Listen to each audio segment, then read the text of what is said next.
बिस्मिल्लाहिर्रहमानिर्रहीम। अस्सलाम वालेकुम व्यूवर्स, आप देख रहे हैं Saudi Urdu news channel. Saudi अरब में सिक्योरिटी इदारे और दीगर वजारतों की मुसलसल छापामार कार्रवाइयाँ सऊदी अरब में जारी हैं, जिसमें बहुत सारे गैर मुल्की अफराद को गिरफ़्तार किया जाता है।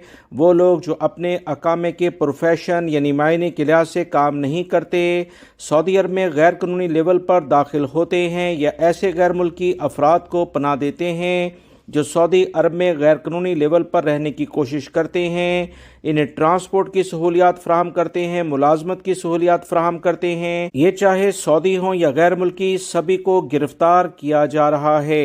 ताज़ा तरीन जो इतलात आई हैं कि एक हफ्ते में ही सऊदी अरब में 17,114 गैर कानूनी गैर मुल्की अफराद को गिरफ्तार किया गया।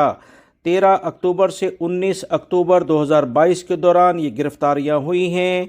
9,346 गैर मुल्की अफराद अकामा कवानीन की खिलाफ वर्जी पर गिरफ्तार हुए हैं, जबकि 2,788 वो गैर मुल्की अफराद गिरफ्तार हुए जो अपने कफील कंपनियों में काम नहीं कर रहे थे, दूसरी जगह पर काम करते हुए पकड़े गए हैं और अपने अकामे के प्रोफेशन से हटकर गिरफ्तार हुए हैं।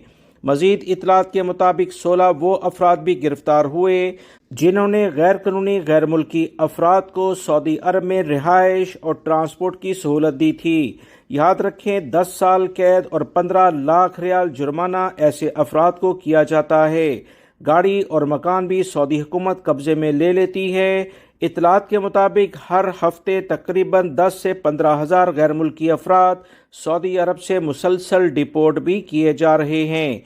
कवानीन के मुताबिक सऊदी अरब में रहें। वीडियो लाइक करके शेयर भी कीजिएगा। मिलेंगे मजीद ताज़ा तरीन अपडेट के साथ। अस्सलामु अलैकुम।